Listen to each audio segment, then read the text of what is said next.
fun names for our Seahawks show, our Mariner. Well, our Seahawks show came from Jake. Uh, the Mariners show is just when the show comes out.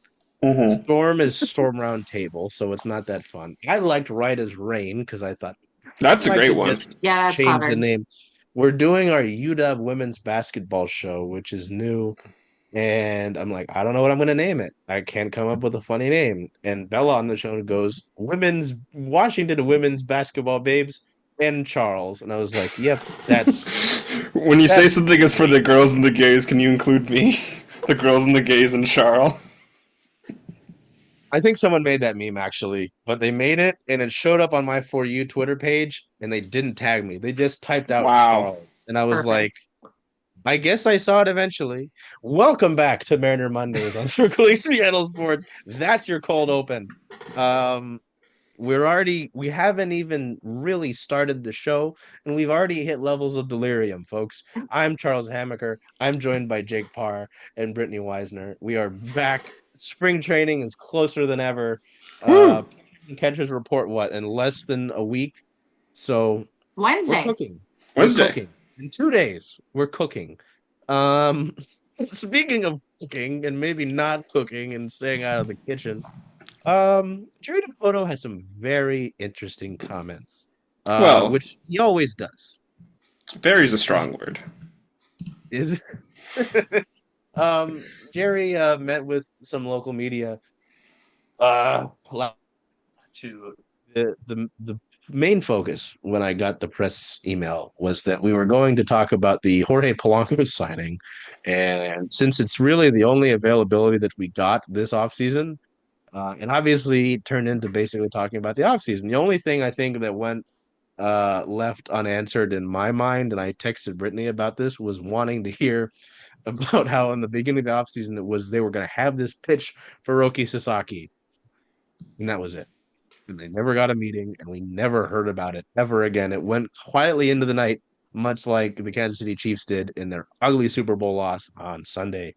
Um, so that didn't get answered, but a lot of other things were talked about, much like how we thought they would, including how the discussion after this, you know, abysmal offseason would be we believe in the team that we have. And that slam noise is what my head did on the table when I heard that because it was just remarkable. We have talked about this Yeah. a few times on this show Yeah. already. Right?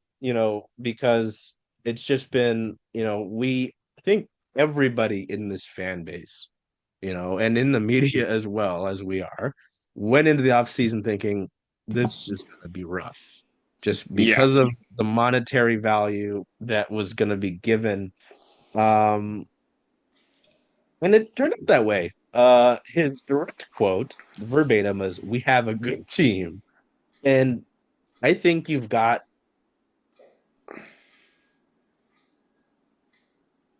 2/3 of a good team, maybe. You've got a good pitching staff generally, Yeah. a good outfield and a catcher, and then there's your infield, right? Like, Yeah. I don't know. That's my opinion on it.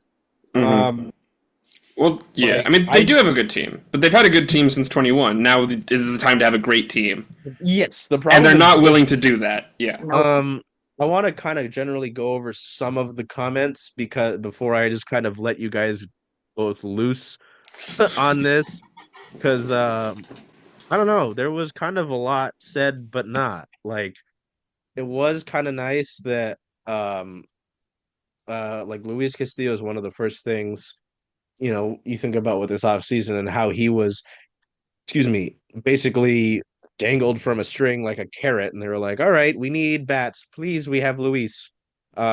Jerry did say that they talked to Castillo after the um rumors started to come out about him and being involved, right? So, that's important. I'm glad that they had that. It's not like the MNBA where Luka Doncic was traded like that and they didn't really talk to him. Um he's Capoto said that we feel like we're right in the mix of the AL West. which we'll see. Um, he mentioned in talking, there was some positive in Jerry talking, which isn't always a thing. He said that, they expect fully healthy returns from a Gregory Santos and a Matt Brash. Brash, they said they could say, I think April is when they kind of mentioned, which I think is earlier than his normal start time. He did get that It procedure is. though, where he got the what more players with Tommy John are Mhm. getting, where they get, which speeds up the recovery, which it seems to be doing. Gregory Santos kind of had a litany of injuries last year, right? Where I think it got to a point where he didn't know what was wrong. And when I tweeted that after a scrum, I was like, this is bad. Like, so, the update seems to be that, things are going well with him. Matt Brash, talking about him, has a great rehab. He's already in Arizona. Oh, yes, Sell expects him to be back by the third week of April. So we'll see if that comes to fruition. Um, Talking about Jorge Polanco, who we've predicted would be back, but not in third base. Um, he said that the team kept in contact with Jorge all offseason, dating back to when they declined his option. And then they moved to a deal pretty recently to when he actually signed. The presser was on the 3rd of February. They moved to a deal over the last 10 days when they said that the one real negative in terms of an injury, it seems like they're largely healthy, was that Troy Taylor. Troy Taylor will miss the start of spring training due to a lat strain that he suffered in workouts this offseason. He's more to be determined per Dipoto, and they expect him to spend some time down in Arizona when they begin the season. So there was that. Dipoto also said that they had inquiries on all five starting pitchers and a few prospects, but ultimately they didn't feel comfortable in any of the deals talked about. So there's more than that. There's a lot more than that, but I know both of you have seen bits and pieces of this, or maybe the full thing to an extent.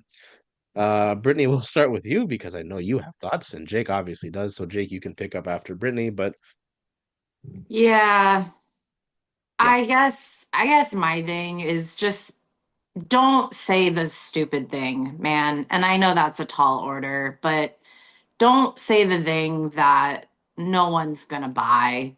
I mean, he knows that, like, oh, did I freeze? Uh-oh. no, Oh, okay, good. My screen just went black. He knows that this fan base is not buying what he's selling. yeah. He knows that. They all know that. It's obvious. And so kind of the audacity to say we felt like we didn't have a lot of holes to fill or any holes to fill is absolutely egregious. I understand that he is walking a line and it's not an easy line to walk, but just don't say the absolutely egregious thing that no one is going to buy. And you don't even believe it yourself, right? Like he doesn't believe that deep down. And we have quotes from Justin Hollander before that basically saying, yeah, we got work to do. We have infield holes to fill, I think was one of the direct quotes. So they don't even believe it themselves. Just don't say the thing. All it does is add fuel to the fire. Uh, if you can't find a way to say something diplomatic about the dumpster fire of this off season, then don't say anything. Yeah, I mean, yeah, you're cooking. I mean, it's the holes to fill thing is really funny because like it's clear, at least it's becoming clear that they don't, or at least to Poto, not speaking for Hollander, because I would have liked like a Hollander conference because Yeah. he's I feel like a little bit more actually insightful than Dipoto is a lot of the time, but they keep him under lock and key. Yes, Charles, I'm calling on you. Quickly, I'll say during the season when we the first game of every homestand, we do hear Hollander speak. He gives injury updates, and I Hmm. always, yeah, I think everybody in the fan base and the media would agree. It's like he's a better talker and he's more insightful. So I just wanted to Yeah. point that out. That yeah, we get more with him than we do with Jerry. So Hmm. Yeah, and the holes to fill thing, because it's like They physically have the players, that's true. There are people that can play those positions. There's not literally a hole there. But they're not, like, good, Jerry. We want good players there. We don't want Jorge Polanco trying to throw across the infield. I mean, I love Perry Hill. He's got his work cut out for him. Uh, we we feel great about our farm system, sure, but they're not going to win you the World Series right now while the window's open. We feel great about the stability of our team. That's because you haven't made a move. We feel like our offense doesn't get enough credit. They used up their credit, man. Yeah. Like, Yeah. mm, You're 100% correct. They used up their credit. I don't know. You don't get to be the most one of the most strikeout prone teams in the game, and then No. say, but our offense really does a lot of good work. Yeah. It's like, can they hit the ball, please? Can they just touch it?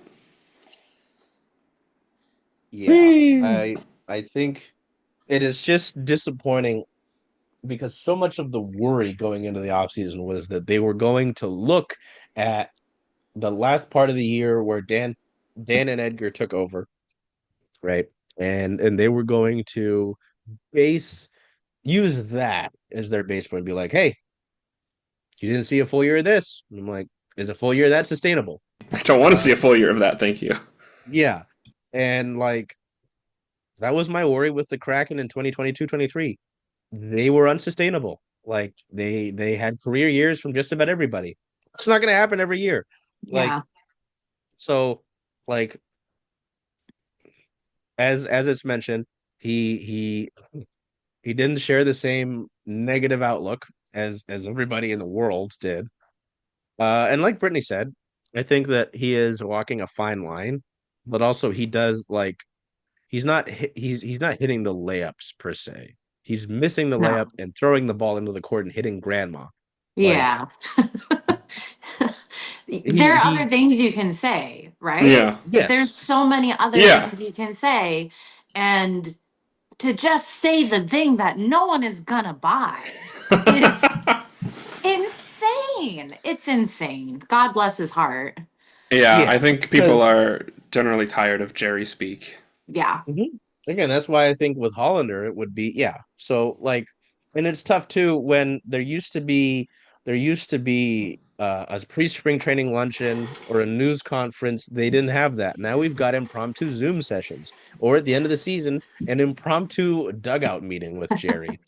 And that's what he referenced. He talked at that one. He talked about how the Plan Z was trading from the rotation. Ended up being true, fortunately. Well, or fortunately, again, that's your horse right there. That's what wins you games is your Mm-hmm.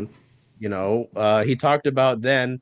They talked about how well they played at the end of the season, and how like you guys mentioned about how the core was largely in place and they didn't feel like they needed to do a lot. And I'm like, well, like we had someone in our comments who, again, I shouldn't feed the troll in that regard, who basically kind of echoes like, oh, they don't need to do a lot. You're gonna get a lot from your top of the lineup. And then Cole Young can come in. I'm like, Cole Young's not coming in, first of all. Um, Second of all, as mentioned at the top of this discussion, you need to be great, not good. The Mm-hmm. Astros have consistently done that where they said, last year might have been good. We need to be great. And they've updated their roster or at least tried. They at least tried with Jose Abreu, right? It didn't end Mm-hmm. up working well. And now he's a husk of a man. That was a Like, great move on paper, though, especially with their Crawford boxes. I was concerned. I was like, great, we're hooked. Wallahi. But like, seeing the talk about the positive trends over 6 weeks of a season. It's not great. Like in talking Too about it, small a especially sample size. yes, small sample size and considering the conditions of the weather, your baseball does travel farther when warm. Well, the Mm-hmm. conditions of the weather and the opponents that And the they opponents. faced. We We're yeah. talking the Rays, who were not great at the end there. They traded their pieces away. The Giants, the Mm-hmm. A's, Like three White Sox series right Yeah. there. So Yeah.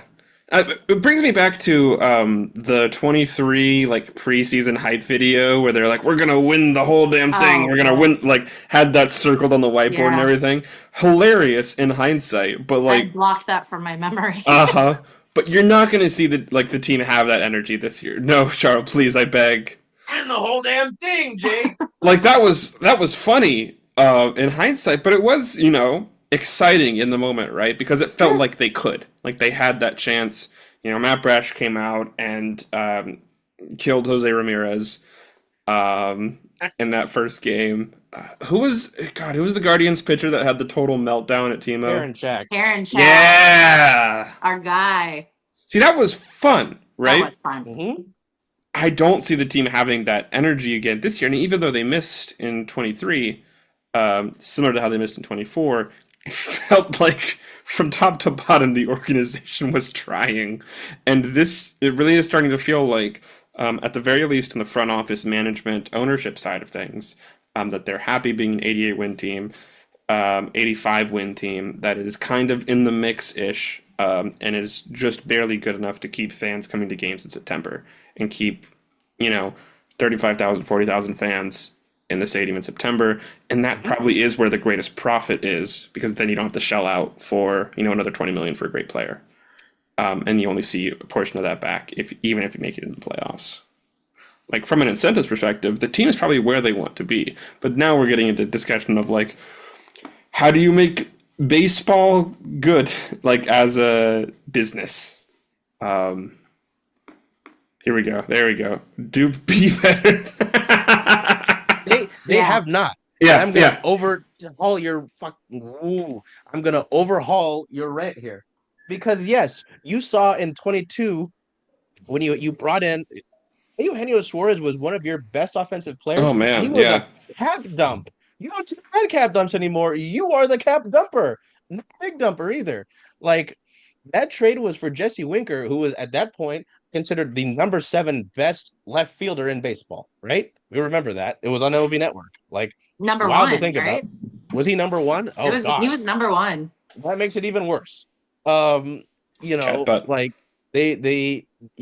like, anybody in this city will tell you that when the Mariners are even somewhat good, there's a Mariners hat on everybody. Like, there's a general buzz. You leave the stadium after. I leave after, all of the media stuff, and I'm done writing my story for the night. I leave and I'm walking through Occidental, and there are people still having drinks and falling on me on their road bikes. Like, at like midnight on a Wednesday after a day game, even. Yep, after they took a dump on the Rangers somehow. Yeah. Like, the revenue is there. And a greater revenue is there. There's the whole thing about, to make money, you have to spend money. Mm-hmm. They don't want to do that. They don't. I don't get it. Like, yeah, sorry to overhaul your thing. No, they're just happy to take advantage of our love for the team. And so, like, as much like controversy as somehow I cause, because no, keep causing controversy. It boosts engagement. Well, yes. More comment, please. Tell me your half-assed thought about an off season where, yes, you bring in Cole Young. It does bring engagement. Like, I'm not saying Jerry Dipoto is the best president of baseball operations in the world. I'm not saying that. Like, there are moves I don't understand. But I am saying that he is hampered by the money that they have. So, like, I think part of it is a problem. Like, I don't know what else he could have cooked over the last few years if he had more of a leash on him and could go into the store. It could go into like a Target as opposed to a dollar store to build his house. Like, Yeah. So, Target. Yes, my parents used to call it Target. I am not that old. But it's that's just kind of the general vibe of this. I mean, talked about the offense, stuff like that. He said we're still open if the opportunity to add exists out there. I'm dying. My computer's dying. What? My computer's about to restart. Oh, okay. I thought that was an analogy, and I was like, "What does this mean?" Yeah, I don't know. They talked about the physically, they're happy about Jorge Polanco. Now feels like a good time to do this. Now we're back. Yeah.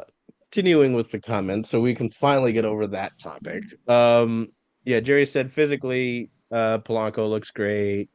We had a chance to watch his workouts on video. You're not special, buddy. I do that too. Um, and yeah, they had him in to do that live.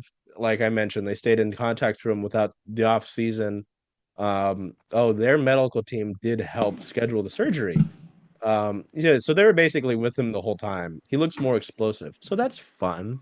Yeah, He's Mm. going to physically explode on the no, field. as I think all three of us have talked about at different points. Like we're all putting a lot of our belief in Saint Harold Hill here to work Yeah. magic. Um, so yeah, that's great. It was You also know interesting to what? hear him. Hmm? Go ahead. Oh, yeah, this is my last one. Hear Oh, him talk about the division. He said, I think the A's got better. There's no question they got better. The Angels, very early in the offseason, made a flurry of moves, which they did. They got some new faces. Okay, so he just hit the obvious with the Angels. He of course, former Angel would compliment the Angels. Um, Houston's gonna look different. Rangers reconstructed their bullpen, but we feel like we're right in the mix. The early projection systems feel like we are right in the mix. Okay, Gerald. Yeah. I So missed that that's one. That's rough. You know what's going to be interesting is if this year, what started to make the rounds is opening day availability and tickets still being available. And what's yes. going to be interesting to me is if we really see a different outcome in terms of fan attendance this year, because the worst thing that kills any team isn't anger or frustration, it's indifference. And we've seen a lot of indifference this offseason from the Mariner fan base.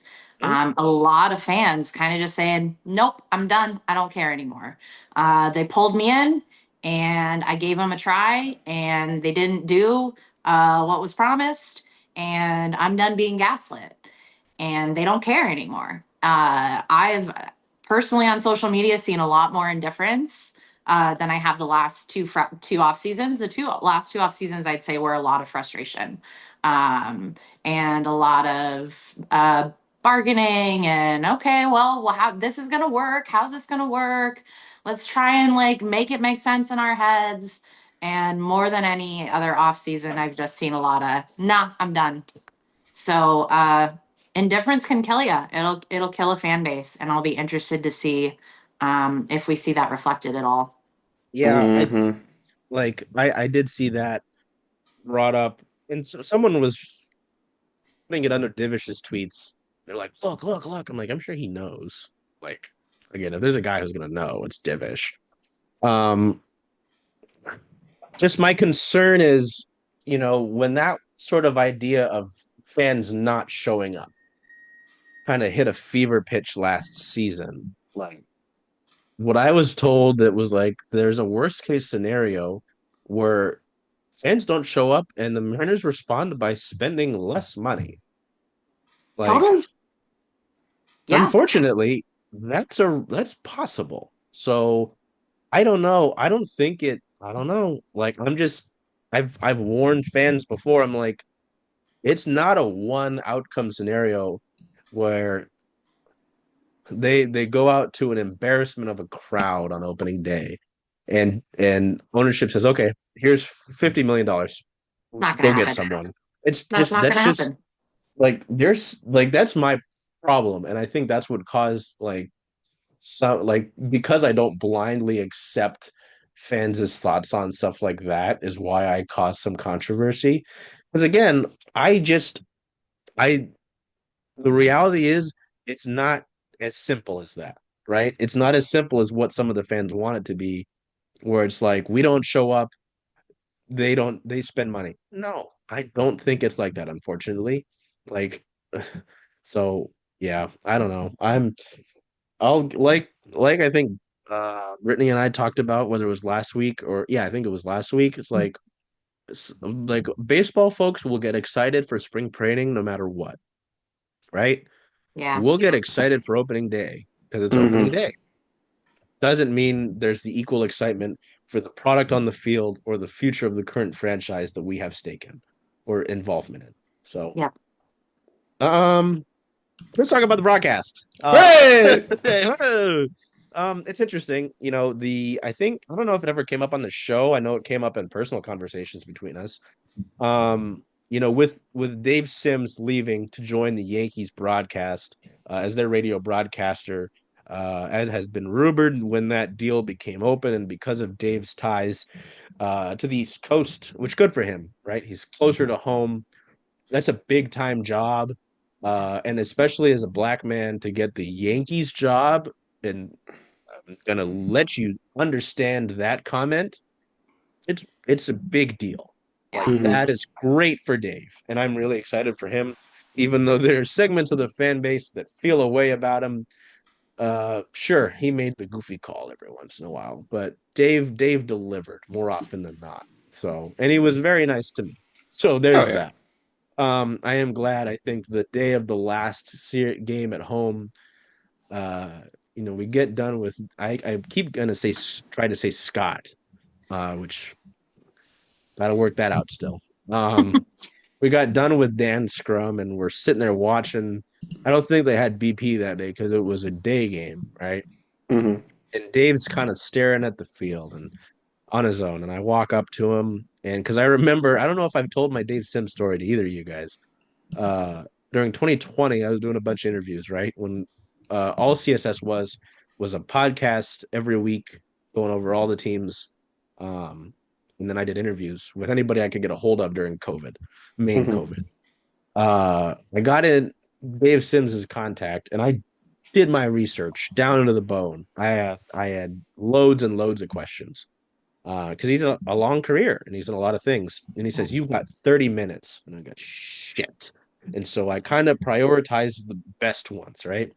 He kept talking. He kept talking, and I was like, "All right, we're gonna keep going." And we went just about over an hour, and I got done. I'm so sorry, Mr. Sims. I know you had 30. He goes, I was just kidding. I was like, fuck you. I was like, God damn it. I'm sitting there like shaking, doing my interview. And I think the room that had the best lighting was my dining room.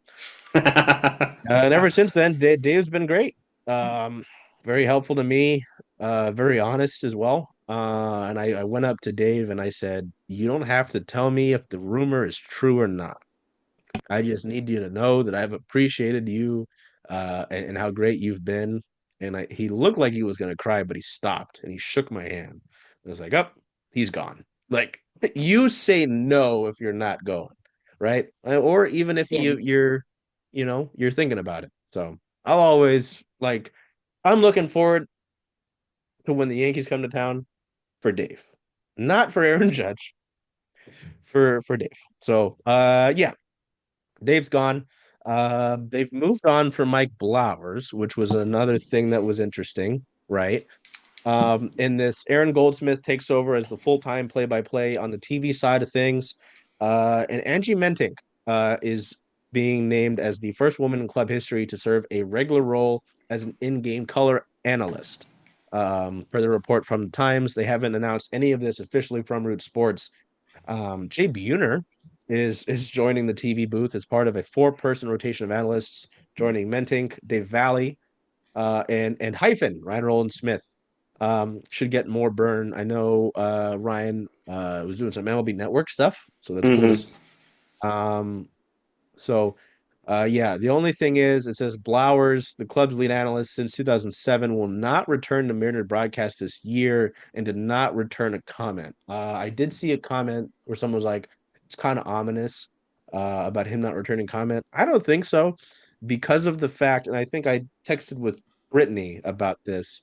Um, it's no secret that Mike had been dealing with some health stuff Mm-hmm. like that kept him out of a lot of games last year, and I think 23 or Yes, no. a couple Yeah. 23. Okay. That Florida road trip, I think. Mm. Yeah. Okay. Yeah. So he had some health stuff. Um, and then even like being in the press box hearing, just kind of excuse me, seeing the broadcast host scramble because Mike couldn't make it, or he had called out or something. There, so on and so forth. And I'm sure there's more stuff that's personal.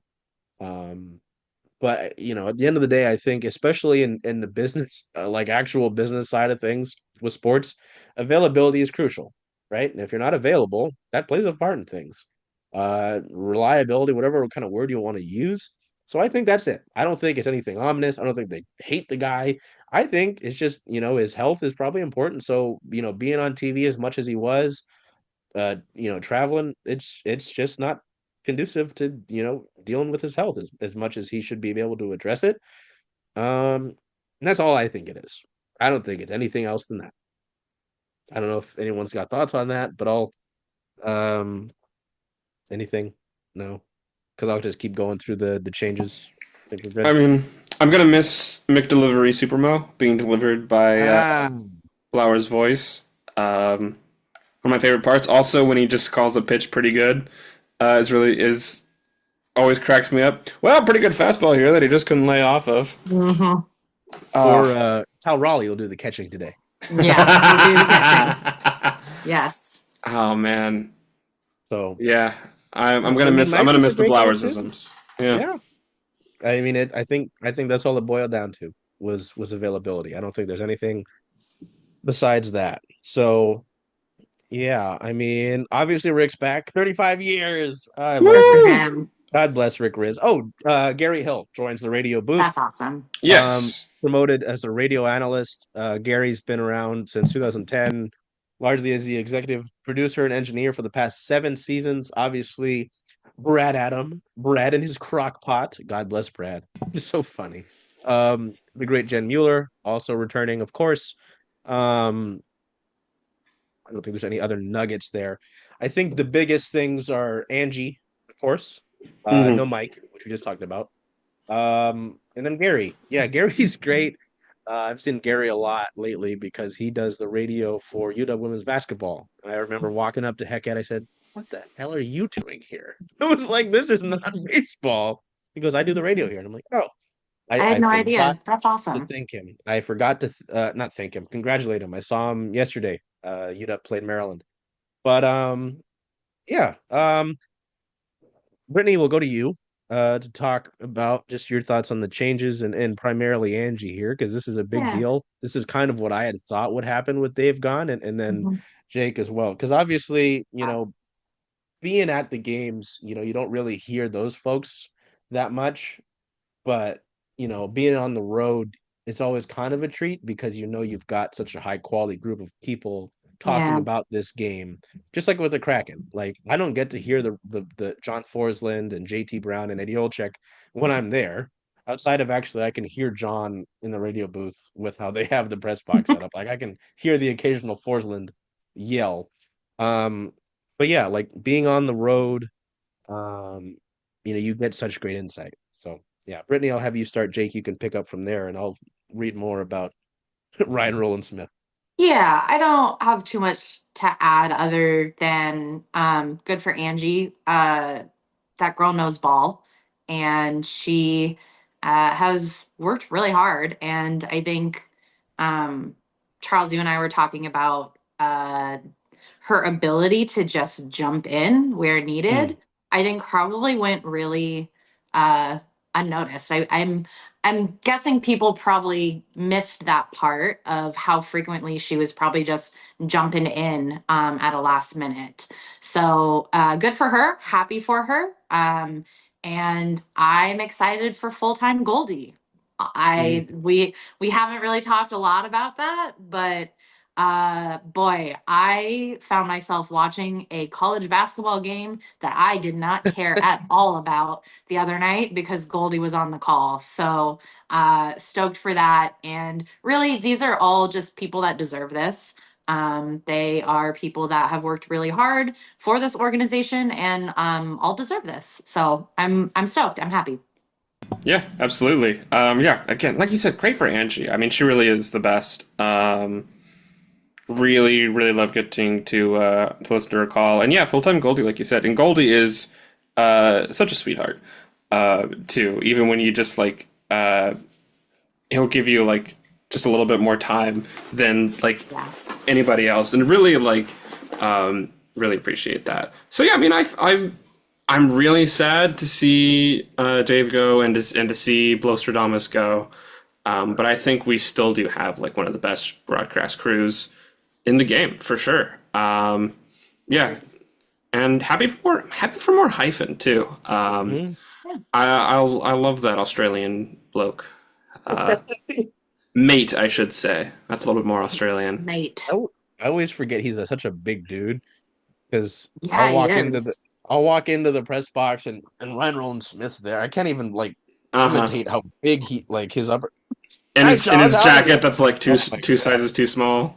Yeah, and I'm like, that guy's gonna. It's like the type of guy that'll burst out of the seams of a dress Yeah, shirt. I'm like, he whoa. really needs to look at menswear guy. He's sitting in his chair and he's like in front of the row. He's like, I'm like, oh Ryan, let me see. He's like, oh, sorry, mate. And I'm like, oh Jesus Christ, Ryan, don't hit me with one of the buttons when that shirt explodes.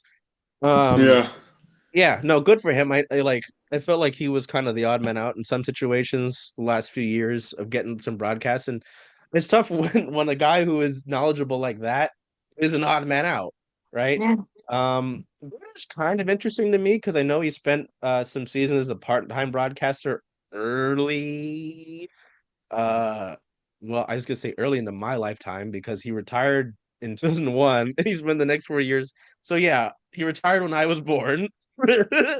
um, Valley's Oof. around. Um, yeah, I mean Angie, like I've had such respect for Angie Mentink. Um, this is another Charles ties to these broadcasters story. You guys remember the Thai France nights? Sadly.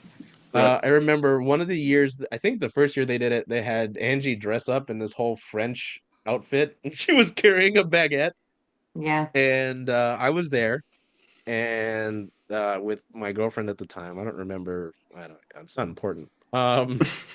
And Angie was there, and I introduced myself, and I said hello. I hadn't gotten into the Mariners press box yet, and I said, uh, I want to do an interview with her. Yeah. And there was some complications, but a year later, I was at the Kraken team store and they were filming some hit there because they had the Kraken rights. She remembered me and she said, oh, how's the podcast going? And just the fact that she had remembered me was such a big deal to me. I think I even tweeted it on my personal and she liked the tweet. And I was like, oh. But yeah, just someone, obviously, she's also a Husky legend. So there's that. Yeah. Um, but actually, like, played baseball, obviously played softball, but like, yeah, and especially with what Brittany said about filling in, like, when Mike couldn't go, like, I would see Angie get her makeup bag because she wasn't initially on the thing, run to the bathroom, and then she'd have to get ready to do the show, like, and she would fill in. So yeah, I mean, these are all folks who deserve it, and like you both have said, like both folks who deserve it, and folks, whether it be as people, but also for their knowledge of the game as well. So yeah, when I knew Dave was gone, I was like, it has to be internal, right? Like I don't imagine they're going to go out and get somebody, and that and the fact that it just made sense internally. So yeah, that's a nice spot after the comments that we had to look at. Now we go into some spring training stuff. Here is we're so close to all of that. We've got three different topics here to kind of round us out for spring training. Your top questions, what are you wondering going into the spring? What do you need to see? What do you wonder about there on and so forth? Uh, your prospects, what prospects you want to watch? Obviously, the Mariners have a lot of good position player prospects. They've got some nice pitching ones as well. Who you want to watch for when we get either the webcasts or the actual broadcasts and the big leaguers, because as we've talked about, there are some questionable ones on this Seattle roster. So um, I guess I'll kind of start with the questions. Uh, how healthy is this bullpen? Because, as much as I mentioned the Matt Brash rehab comments from Jerry and the Gregory Santos rehab comments, like I think the talent for this bullpen is through the roof. It just you have to be available. So that's a question that I've got there. Um, just that sort of aspect of things. Do we get another Luke Raley successful season? And that kind of goes into the big leaguer part, but that's my question. Like so often, Brittany and I talked about Luke Raley, right? And well, we were asked, why don't you remember Luke Raley at first base? And I was like, well, you can't hit lefties. Um, I don't know. He was a guy that was productive, right? He had a good friendship with Cal Raleigh, so there's a good bond there. And I guess that leads into my last question. Who sticks out as your backup catcher? And is it Mitch Garver again? Like that's there's not a lot of great candidates. And I'm not sure how I feel about entrusting Mitch Garver to that workload for a large amount of the season again. So last time I started with Brittany. Jake, I'll go with you for your questions about the spring training. And then Brittany, I'll have you pick up.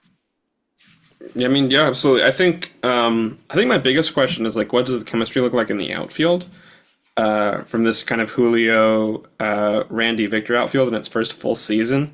One of the things we've seen with Julio a lot is I don't know if it's with him personally, but it's a lack of communication in the outfield. We've seen a lot of near collisions over the past few years out there. If this is going to be our outfield, then our outfield is certainly our best hitting core and probably our best defensive core as well. I want to see them come together as a unit, right? I want to see them use the spring training for that. I think my other big question is what does Polanco look like at third? I'm probably stealing from you, Brittany. No, you're not. Okay, good. Because like I am terrified, but I'm also like grotesquely interested. But I know we can't put too much stock onto it, right? Because like Charles, you brought up Eugenio earlier, and like he had a terrible defensive spring training 22. But then he came out and played great for the rest of the year. But he was also a career third baseman, so we'll see what happens. We know how hard it is to go from third to second because they tried to make Toro a second baseman, and that was a bad idea. Ah, yes, that's right. Who has an Abraham Toro jersey? Anyway, I'm gonna bring him up every week. Just you watch. Just start wearing it, dude. I got it right here. Bam. Anyway, yeah, so they tried to make this guy a second baseman from a third baseman. We'll see how that goes. We'll see how it goes the other way, right? So I think those are my biggest questions, or what does Polanco look like in the infield, and how does the outfield look like as a unit? What's their chemistry? Yeah. No, good. I don't have any more polo thoughts. I think I need to put that one to the side for a bit. I did have a similar question about the bullpen. Kind of came to mind. Backing up really quick, I have a million questions. Let's be honest. We could spend an hour alone on the infield. Part of this too is you're probably not going to get a whole ton of answers in spring training. Spring training can be super misleading, and I just always caution folks, don't put too much stock into what you see in spring training. The things that you want to look for are how a guy shows up to camp physically. Is he healthy? Is he in shape? And has he completely redesigned his swing over the off season? And look a little less at stats and outcomes and stuff like that. Anyway, back to the bullpen. I had a similar question because I started thinking about the last couple of years and how they have leaned incredibly heavily every year on primarily one reliever. And then that reliever the next day or the next year, their arm explodes. So in 2022, it was Penn Murphy. Penn Murphy threw 69 innings out of the bullpen. Nice. It was the most in that year's bullpen. And then what happened the next year? He was out. He got hurt. 2023, it was Matt Brash. Threw 70 innings in the bullpen. It was the most. And what happened the next year? His arm exploded. Last year, you guys already know the answer to this because I kind of gave it away. But I went to go look and see who threw the most innings because I thought it was Andres Munoz. And it was not. I should have known better. It was our buddy Trent Thornton. He in 2024 threw a whopping 72 innings last year. So that is surprising to me, and then it's concerning for me for a couple of reasons. One, is he going to explode this year? And two, is that sustainable from Trent Thornton? Now you look at his Baseball Savant page, and regardless of what you thought your eyes might have seen last year, he grades out well. And, he had a 1.13 whip is how he ended the year. 3.61 ERA, 72 innings pitched. He carried their bullpen for what it was, and their bullpen needed help. It wasn't good enough last year. We know that, but for what it was, he carried it. So that is not going to be sustainable this year because his arm's either going to explode or he'll regress a little bit, I'd imagine. So what is that all going to look like? I think Matt Brash being back in April is super ambitious. I would be shocked if he's back in April. Gregory Santos, I think, is still just a giant question mark until we see him consistently. I think no one has any idea what he can bring and what he's capable of. So there's a whole bunch of signings that were made. The pile, as we call it. I'm gonna be really watching that really closely to see, okay, do we have the next Paul Sewald here? So yeah, I think that's probably the biggest question currently, just because I am tired of asking questions about the infield. Well, the reason that I have my glove on is that you mentioned how a guy comes into spring training, and it just made me wonder last year about the reports about Luis Urias, how he couldn't get a goddamn ball across the infield. And then I was like, that isn't really. And then I saw him in spring training in a game, and I said, Jesus Christ. Yeah. I can play third. Shit. And then they only gave him, 10 plate appearances because of that? Oh, not because of that, but just the next year. It was terrible. Really felt like Scott kind of forgot he existed, and I think that's for the best. Yeah. Well, Scott's with a team that actually wins semi-consistently, even though they don't do much in the playoffs now. Gone but not forgotten. In the arms of Scotty Boy. Yeah. All very valid questions. I think I need to create a graphic, and it's just hashtag the pile, and it's all of the relievers that have come out of random obscurity for the Mariners. I love the pile. The pile's the best thing we got. Hashtag the pile. Hashtag the pile. More guys who could come out of hashtag. One of my guys for prospect. Well, no. Okay. Anyway, we're gonna go to prospects. Prospects. I started this and I got kind of giddy thinking about this when I sent you guys the show notes. Because one of my prospects I'm excited to watch in spring training is Michael Arroyo. Again, we don't talk about him in a lot. A lot of places, Prospect West, don't talk about him a lot. Hey, shut me up, man. Go out there and, again, he's probably still several years out from touching, T-Mobile Park dirt, but I don't know. I've seen crazier things happen. Another one that's sort of interesting, and I don't think anybody else really that besides the sickos that will look at these lists for invitations or that keep track of the Tacoma Rainiers is Rylan Thomas. I mean, he was decently regarded in the Met system when the Mariners acquired him in the Ryan Stanek trade. And he had decent numbers with the Rainiers. I don't imagine he'll see much time in T-Mobile Park this season just because of what the Mariners can do outfield wise and what they already have in place, like Jake mentioned. In terms of production wise, I kind of forgot about the running into each other thing that you mentioned though. That's a good point. That's just every year without fail and so dangerous. It's terrifying. Yeah. Oh yeah. No, I will always you're not supposed to make noise in the press box, but I go, ooh, whenever it gets too close, and the old people will turn to me, and I'm like, hey man, they almost ran into each other. That's a big man. And particularly Julio Like Julio, big man. Randy, not so big. Scary collision. Problems. Yeah. Um, yeah, Rylan Thomas, Michael Arroyo, and maybe it's kind of cheap to throw a kind of a top guy in position wise, but Laz, like you Yeah. had the slow start in Everett. What do you show this year? How do you well? And then it's a funny thing because you'll go from spring in Arizona to back to Everett in the beginning of the year, which Yeah. it's not a welcome climate. And then Hunter Cranton's fun, right? I want to see Hunter Cranton more. Like I gotta watch more Hunter Cranton games. Um, and I'm gonna leave my hashtag the pile thing because he's not you can't include prospects in the pile. That doesn't count, No, no. right? So I have a the pile one that I almost got overzealous and talked about, but that's for big leaguers. Brittany, you, prospects, then Jake, and then I can get to my pile guy.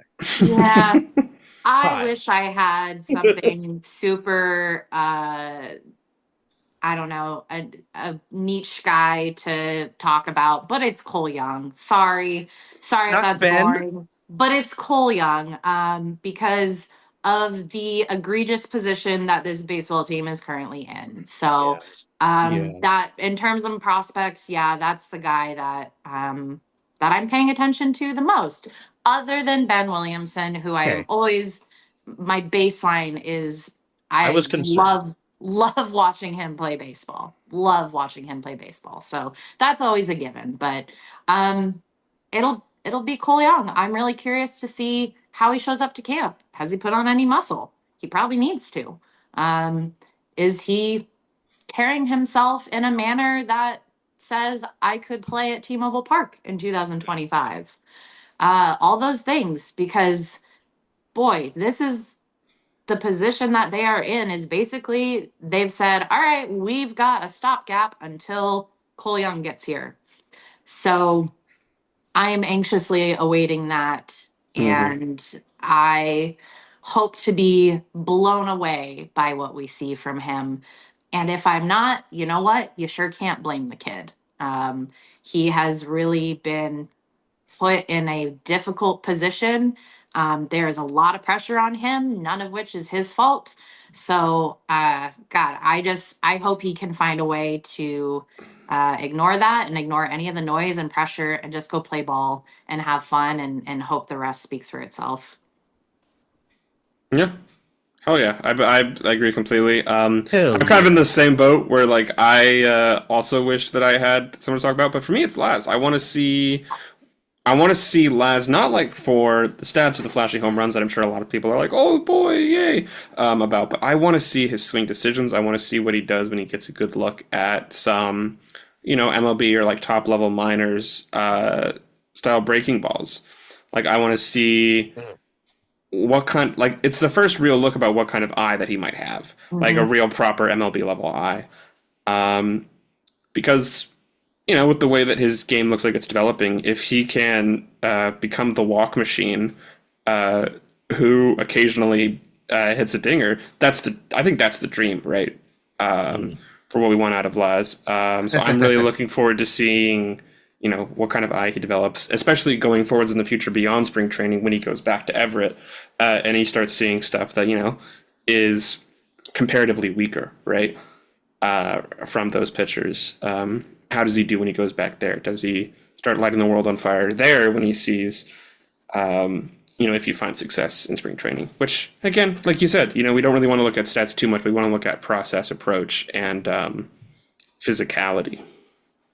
That's the big thing, and that's why like I was thinking about this throughout the show, like looking at my little notepad and like Well, looking ahead to the big leaguer thing. I'm like, care what Julio does in spring. It doesn't mhm. matter. Like it, he could I'm sure I could look back into his spring stats and like he just needs to start the season properly. Like Yes. unfortunately, he could look great in spring training. It doesn't translate yet. Can Maybe we it take does away this year. all his calendars and tell him that April is September? It's actually July, Julio. July. Like Yes. right Yes. now it's July. Hmm. Get going. Yeah. You've So you've like been in a coma for 5 months. Sorry to say. you're not actually in Phoenix with Kevin Durant. I'm Hmm. sorry. It's like, so, So um, yeah. So yeah, I that's an important thing to mention as well. Is it's like unless you perform really terribly as a pitcher or you strike out every single time as a hitter, like which God forbid. Oh, let me just knock on wood for that because I don't want to get any demons with this Mariners team. Um, yeah, it's like they'll be looking at other things typically. I hardly think like the staff like that evaluates talent looks strictly at their game situations only. It's a combination of things, right? So, you know, anyway, yeah, I mean again, it's just kind of funny because yeah, we're all going to be watching the Cole Youngs, the Colt Emersons, the Harry Fords, Laz, obviously. I'd love to see Logan Evans. I'd love to see Brandon Garcia as well, who doesn't necessarily get as talked about as much as maybe Logan does, but those are obvious picks. Big leaguers, pile time, baby. Um, Woo! I talked about this. I believe it was Jake when it was Jake and I on the show. Uh, we talked about our kind of pile guy then. Oh boy. And then the next day he got DFA'd. Austin Kitchen's back, baby. We're cooking in the Woo! kitchen with Austin. that I happened to cannot me wait. too. It's Tyler J. My gosh. Did he? Oh, Is that's he right. coming back? He got picked up? Nope. He's not on the invites. Rip. No. They got him. So yeah, I mean, Austin Kitchen, man. Like, what is that? What does that look like? There's, you could go with Shintaro, and obviously he'll be fun to watch, just him pumping heaters down in Arizona. But That's the dream. that's obviously one, and maybe this kind of goes into the catching situation as well. Jacob Nottingham, you finally have ended up with the Mariners again. Like, what are you able to do there, and what does that look like, right? And that's kind of because again, like the infield, you could say JP Crawford because he had a down year offensively last year, and whether that's injury or whatever. But again, spring training it just doesn't give me enough to worry about the regular season with. Like if JP Crawford shows up to spring training and he looks like a stick and he can't hit anything, then sure I'll be concerned. But like if he just gives me middling numbers, I don't care, right? So I think I'm largely going to stick with my pile guy in Austin Kitchen, and then the Jacob Nottingham, and see what he gives up because like they got that Nick Raposo guy in the offseason. I mean, he hasn't really done much as well. Jacob Nottingham at least has spent some decent time at the MLB level, obviously enough to get passed around by the Mariners and Brewers. So those are my guys at the big league level to watch. Jake, we'll go with you. Brittany, you will finish us out with the big leaguers. I want Jacob Nottingham to be good because there's a lot of Robin Hood, Sheriff of Nottingham stuff that you could do if you like Yeah. catches people stealing, for example. Yeah. Come on, there's some fun writing stuff in there. But I think I'm watching Blake Hunt. You were talking about earlier about like what are we looking at for backup catcher? I think I Yeah. want to see Blake looking good. I'm watching Ryan Bliss too. Bliss, bless his heart, wants to be a Seattle Mariner, has for a while. So I just really want him to be good because this is a vibes-based team, and I think he's got good vibes. And let's look at the new guys, right? Let's look at Miles Mastroboni and Donovan Solano because now we're just going for funny names instead of good baseball players. But maybe they'll be good. Is that You know? a big leaguer? Is Miles a big leaguer? Is that what we're Ryan calling him? Divish had him in his opening day roster. I mean, yeah, but we also had Tommy Listell as an opening day DH. Tommy, love Babe Ruth. We had Friendly Steven space. Souza Jr. in the major league roster in 22, which the And playoffs block that year. out, Jake. Yeah. Block that out. Thank you. Wait, who? Say that again.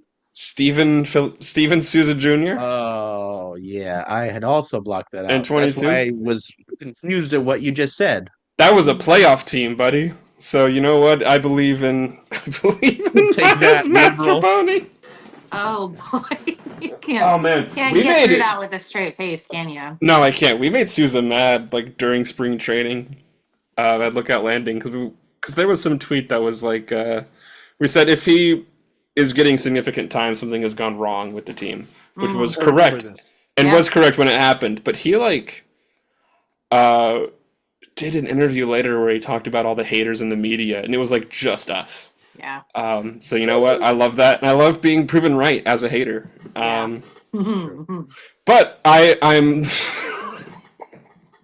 I'm a Master Boney lover. I believe. Charles, I'm so sorry. I believe in Donovan Solano specifically. Surely they will be good baseball players. It can't all go wrong, right? It Don't can't call all me go wrong. Shirley. It sure can.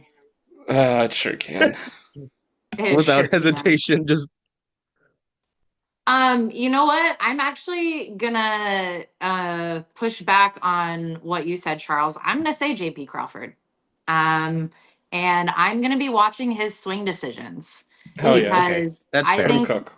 I think that was where he really struggled last year because he is not an exit velo guy. He is not a hard hit rate guy. He is a work the count and work your walks and then capitalize on mistakes guy. And looking at 2023 JP and 2024 JP, the strikeout rate it jumped last year, not necessarily significantly. It was up 3%, which is up, but that's not huge.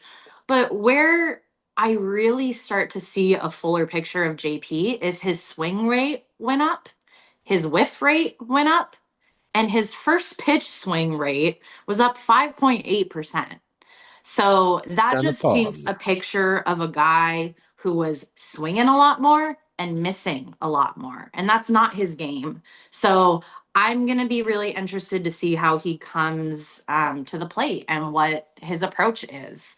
I don't know if injury impacted things and if that snowballed for him. And he was just trying to do too much because all of a sudden he, is on the injured list in April and he's out a month and he feels like he's behind.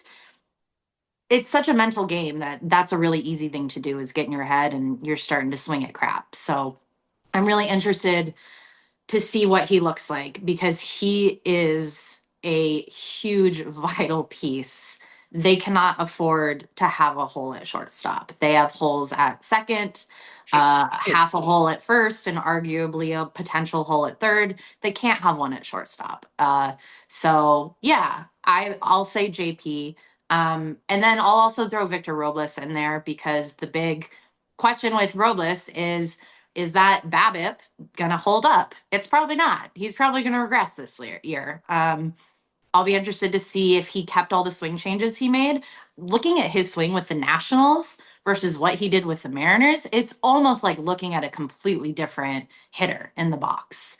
So does he make some off-season changes and look a little different, try to do something different, or is he sticking with it because it worked? I'm excited to see Robles, and he's just so fun to watch. And he's also my grandmother's favorite player now. Julio is probably going to be heartbroken to hear that, but my grandmother declared Victor Robles her new favorite player, so I'll pay extra attention to him for her. I'll tell Julio that. We'll see how he feels.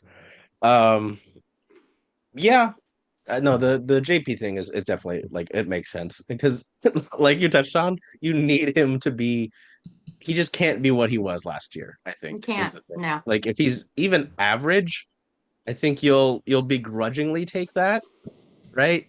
Like I don't you just kind of like I talked about with the Kraken second year, I don't think you can expect to see the driveline JP from 2023 again. I don't think Mm-hmm. that's something that you can just, all right, we're gonna do everything that offseason we did and we're gonna do it again.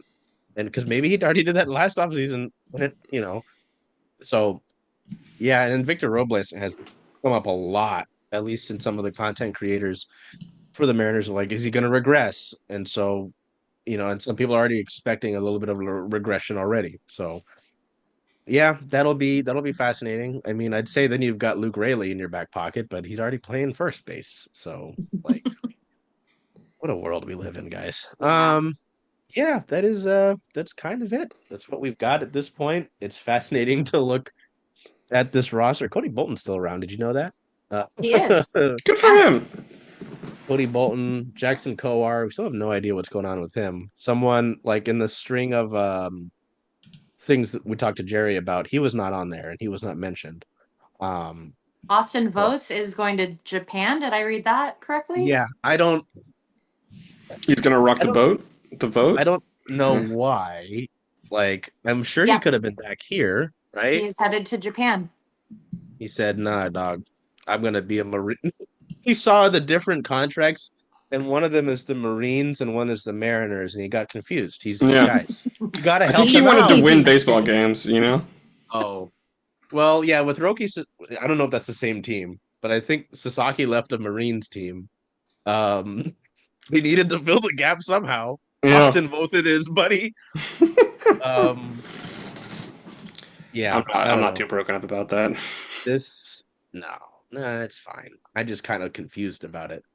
So yeah, I mean, hey, by the time we talk to you next, we'll have Ryan Divish videos of the bullpens. Shaky chain link fence. Shaking. Hopefully his finger's not in any of it. Oh my god.